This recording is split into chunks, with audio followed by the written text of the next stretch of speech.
Hi, guys, it's Mrs. Mundl with this week's story. I hope you guys had a great weekend and you are excited for this week of school. We're going to read about a little girl who had a pet turtle. And growing up, I had a pet turtle named Herbie. This is a unique book, though, because we've talked about authors using different perspectives in their writings and different voices. This author is going to write this book from two different perspectives. So first she writes it from the perspective of the little girl, and then she switches it and writes it as if she is the little turtle. So it's going to be fun. So let's get started. It is called Alfie, the Turtle That Disappeared, and it's by Thyra Heder.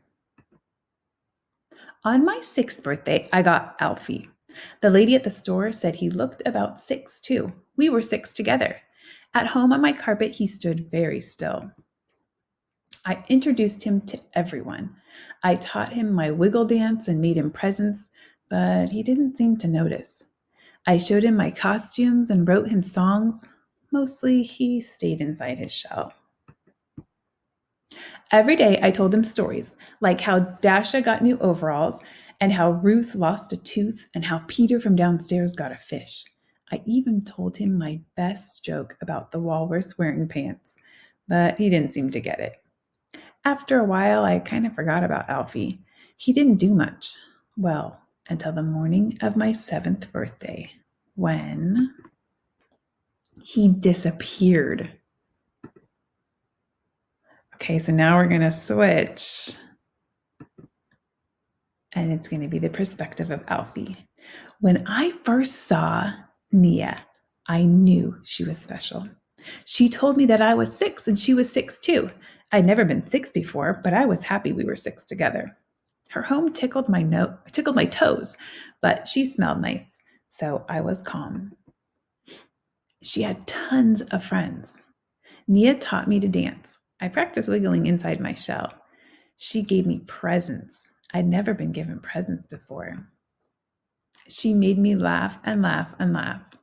How could I make her as happy as she made me? I had to think. And think and think. Nia was planning her 7th birthday. She told me we were going to be 7 together. I had to find her a present. There were some good options behind the couch, but they were too dusty. I looked in all the corners and shadows and cracks and found some good places, but not great presents. I asked Toby and he said, "You should try outside. Outside is the best. Outside is the best. Get her stick." I'd never been outside before. I climbed past stinky things and sweet things, but nothing as fun as Nia. I had to keep looking. I had to take a risk. I crunched through the reds and oranges and yellows, but the longer I looked for a special one, the browner they got. I found a nice blue cap, but it was too small for Nia's head. There was nothing in the desert. My toes were cold and my heart was sad. I would never find a present as special as my friend. The snail said all I needed was a good rest. He knew the perfect place for me to take a nap. Just over those stones, he said. So I napped and napped and napped. And when I woke up, I felt better. I asked the fish for help, and she showed me the things that had fallen to the bottom. And then I saw it. It was perfect. It looked just like something Nia would love. I had to rush to get to the party. When I finally got over the rocks, the snail said, "That was fast." I was right on time. There she was. I could tell Nia was very surprised and happy. I had brought her the perfect present. And now we were 7 together. And I want to read you guys this author's note because it's kind of a neat, just little insight on where this author got the inspiration for this book. So she says, on my 6th birthday, I got Alfie in real life. I loved everything about him at first. I made him food he didn't eat and mazes he didn't run. And well, I eventually lost interest. I lost interest for about 20 years. But then one evening as an adult, I decided to follow Alfie around the house.